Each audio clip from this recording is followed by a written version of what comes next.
วรรค์ดินแดนของคนร่ำรวยเฮานี้เลยสวยเมื่อเสียแฟนในแดนแห่งนี้น้ำรีสอร์แดนสวรรค์ของคนหังมีแฟนเฮาฮักมาหลายปีพบหนุ่มเศรษฐีน้องก็เปลี่ยนใจก่อนเจ้าไปเหตุการณ์อยู่แดนสวรรค์น้องให้คำมั่นสัญญาว่าสิบ่หาไผแต่แล้ววันนี้คนดีก็มีหลายใจลืมสัญญาที่เคยให้ไว้ยามพอคนใหม่เปลี่ยนใจลืมลาน้องโทรมาบอกมาลาว่าสิเอาผัวขอปานว่าฟ้าพาหัวหูตามืดมัวเมื่อยินคำลาโทรมาบอกอา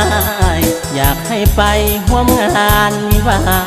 อายอยากไปอยู่เด้อน้องลาแต่ยันน้ำตาไหลผ่างานดอกแดนสวรรค์เจ้าเอ๋ยจงอวยพรใส่ให้เขากับคนหาใหม่ขออย่าได้พบความเศร้ามองคนจนบุญน้อยจำต้องถอยห่างแม่เนื้อทองศาสตร์นี้อ้ายบ่ได้น้องอ้ายกสิของศาสนาธามี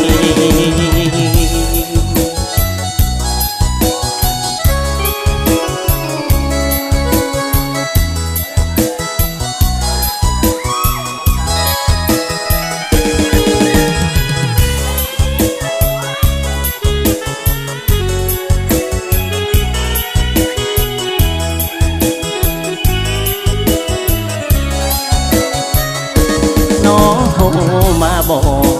มาลาว่าสิเอาผัวขอปานว่าฟ้าพาหัวหูตามืดมัวเมื่อยินคำลาโทรมาบอกอา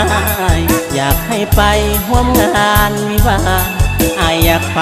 อยู่เด้อน้องลาแต่ยันน้ำตาไหลผ่างานดอกแดนสวรรค์เจ้าเอ๋ยจงอวยพรใส่ให้เขากับคนหาใหม่ขออย่าได้พบความเศร้ามองคนจนบุญน้อยจำต้องถอยห่างแม่เนื้อทองศาสตร์นี้อ้ายบ่ได้น้องอ้ายกสิของศาสนาธามี